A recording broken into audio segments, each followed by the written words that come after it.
Guys, welcome to my channel ज्ञान की गरीबी। तो आज हम बात करने वाले हैं अल्जाइमर्स डिजीज़ के बारे में, जो कि पैथोफिजियोलॉजी में सेकंड सेमेस्टर बी फार्मा का एक टॉपिक है।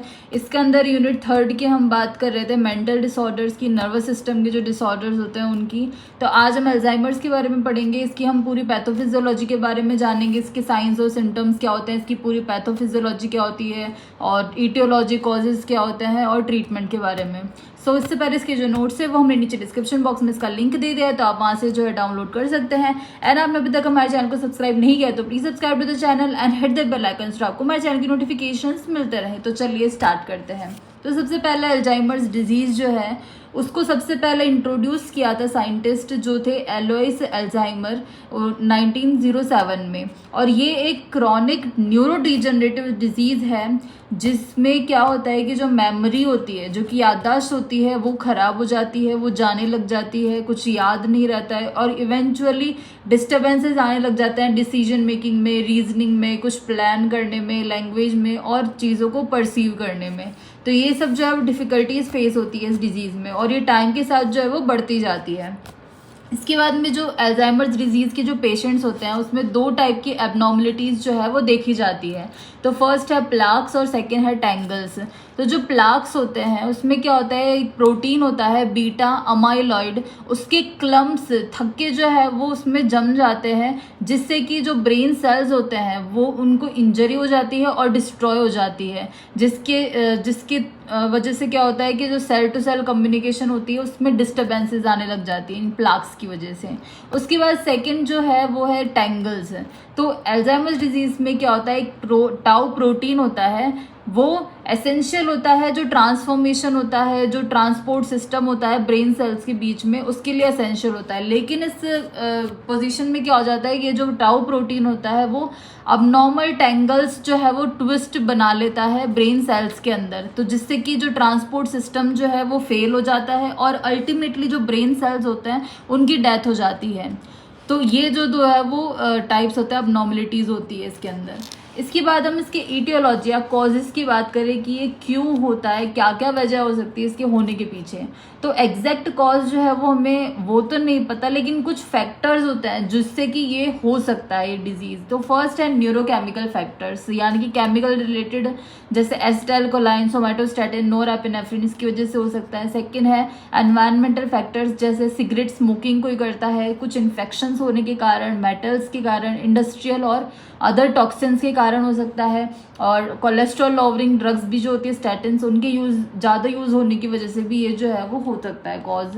उसके बाद जो थर्ड फैक्टर है वो है जेनेटिक एंड इम्यूनोलॉजिकल फैक्टर्स। तो इसमें क्या होता है कि ऑक्सीडाइज्ड LDL रिसेप्टर 1 और एंजियोटेंसिन 1 कन्वर्टिंग एंजाइम्स जो होते हैं, तो ये जो दोनों एंजाइम्स क्या करते हैं, ये जो ब्रेन सेल्स के अंदर बाइंड कर जाते हैं एपोलिपोप्रोटीन 4 के साथ में, और जो हार्मफुल प्रोटीन्स का जो बिल्डअप होता है उनको रिड्यूस करने का काम करते हैं, जैसे कि प्लाक्स ब्रेन के अंदर।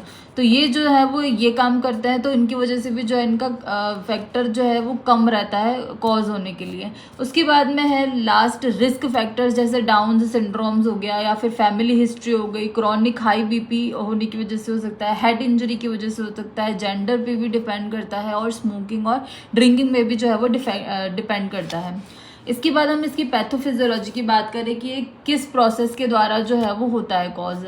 तो फर्स्ट जो AD होता है वो अटैक करता है नर्व्स और ब्रेन सेल्स जो होते हैं, और एज वेल एज जो न्यूरोट्रांसमीटर्स होते हैं उनमें भी जो है वो अटैक करता है।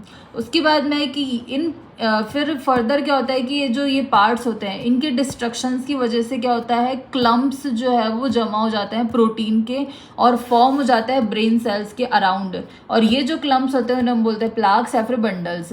उसके बाद में इनकी प्रेजेंस की वजह से क्या हो जाता है कि कई कनेक्शंस जो है वो डिस्ट्रॉय होने लग जाते हैं ब्रेन सेल्स के बीच में। तो हम फ्लो चार्ट की मदद से देखेंगे कि ड्यू टू इटियोलॉजिकल फैक्टर्स क्या होता है कि जो प्रोटीन्स होते हैं उनके अंदर चेंजेस आने लग जाते हैं नर्व सेल्स के अंदर। उसके बाद में फर्दर क्या होता है कि न्यूरोफिब्रिलरी टैंगल्स और प्लाक्स का एक्यूमुलेशन होने लग जाता है, और फर्दर उसके बाद में क्या होता है ग्रैन्युलोवैस्कुलर डिजनरेशन होने लग जाता है, और फर्दर उसकी वजह से क्या होता है कोलिनर्जिक नर्व सेल्स जो है उनका लॉस होने लग जाता है, और फाइनली जो है हमें सिम्टम्स देखने को मिलते हैं जैसे लॉस ऑफ मेमोरी, फंक्शन और कॉग्निशन। अब हम साइंस और सिम्टम्स की बात करें कि क्या क्या जो है वो हमें पता चल सकता है, कैसे पता चल सकता है कि हमें ये हो सकता है। तो फर्स्ट है कि लॉस ऑफ मेमोरी, कुछ याद ना रहना, और जो फेमिलियर पीपल होते हैं उनको जो है वो रिकॉग्नाइज ना कर पाना कई बार, और डिसीजन मेकिंग जो फंक्शंस होते हैं उस पर भी इफेक्ट पड़ता है। उसके बाद में सेकंड जो है सिम्टम वो है कि डिप्रेशन जो है वो होने लग जाता है, साइकोटिक सिम्टम्स दिखने लग जाते हैं, जैसे हेलुसिनेट करना, डिल्यूजन्स होना, और बिहेवियरल डिस्टर्बेंसेस भी दिख सकते हैं, जैसे फिजिकल या वर्बल अग्रेशन होना, मोटर हाइपर एक्टिविटी, अनकोऑपरेटिवनेस रहना, और खुद की जो है वो सेल्फ केयर ना कर पाना, जैसे ड्रेसिंग, बाथिंग, ईटिंग वगैरह, और कन्फ्यूजन होना कई बार टाइम को लेके, प्लेस को लेके, और सोशल लाइफ से जो है वो अलग हो जाना, विड्रॉल करना वर्क या सोशल लाइफ से। तो ये सारे साइंस और सिम्टम्स जो है वो इसमें देखे जाते हैं। इसके बाद हम इसकी डायग्नोसिस की बात करें कि हम उसको कैसे जांच कर सकते हैं, तो सबसे पहले तो क्या होता है कि पेशेंट की मेडिकल हिस्ट्री जो है वो देखी जाती है कि उसके पास्ट में कुछ डिजीज़ वगैरह जो है वो नहीं हो, डिसऑर्डर वगैरह। सेकंड है कि उसका मेंटल स्टेटस और मूड की टेस्टिंग की जाती है, और कुछ टेस्ट भी किए जाते हैं, जैसे ब्लड टेस्ट हो गया, ब्रेन इमेजिंग टेस्ट हो गया, जैसे सिटी स्कैन, MRI स्कैन वगैरह, ब्लड टेस्ट हो गए, कंप्लीट ब्लड काउंट टेस्ट वगैरह, कि जिससे हमें जो है वो अदर कॉजेज़ का भी पता चले, जैसे जिससे कि डिमेंशिया लाइक सिम्टम्स भी जो है वो हो सकते हैं। उसके बाद में हम इसको ट्रीट कैसे कर सकते हैं या फिर मैनेज कैसे कर सकते हैं। ऑब्वियसली इसको हम पूरी तरह से जो है वो इसका ट्रीटमेंट पॉसिबल नहीं होता है, इसको हम कुछ करके जो है वो मैनेज कर सकते हैं। तो फर्स्ट इसमें होता है मेडिकेशंस।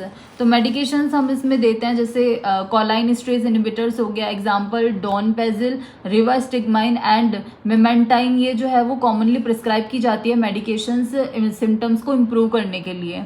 सेकेंड है नॉन ड्रग अप्रोचेस, जैसे फिजिकल एक्सरसाइज करना और सोशल कनेक्शंस जो है उनको मेंटेन करना, जिससे कि इम्प्रूव हो क्वालिटी लाइफ की, और कॉग्निटिव डिक्लाइन जो है वो कम हो, यानी कि जो ब्रेन की जो क्षमता है वो जो है वो धीरे धीरे कम हो। उसके बाद थर्ड है सपोर्ट करना केयर गिवर्स के द्वारा, तो प्रोवाइड करना सपोर्टिव एनवायरनमेंट। इसके बाद है कि कुछ लाइफस्टाइल मॉडिफिकेशंस करना, जैसे हेल्दी लाइफस्टाइल को अपनाना, और बैलेंस्ड डाइट रखना, रेगुलर एक्सरसाइज करना, एडिक्वेट स्लीप लेना, और मेंटल स्टिमुलेशन करना। तो ये सारे जो है वो इसको हम इस तरह से ट्रीट या मैनेज कर सकते हैं। सो गाइज, ये थी पैथोफिजियोलॉजी अल्जाइमर्स डिजीज़ की, और इसके रिलेटेड आपको कोई भी डाउट है तो आप कमेंट सेक्शन में कमेंट कर सकते हैं, और आपको आगे किस टॉपिक वीडियो जो है वो चाहिए तो आप कमेंट कर सकते हैं। So thanks for watching this video, and इसकी जो नोट्स है वो हमने नीचे डिस्क्रिप्शन बॉक्स में इसका लिंक दे दिया है, तो आप वहाँ से जो है डाउनलोड कर सकते हैं। And if you like this video please hit the like button and subscribe my channel ज्ञान की गरीबी, and hit the bell icon, आपको हमारे चैनल के नोटिफिकेशंस मिलते रहें।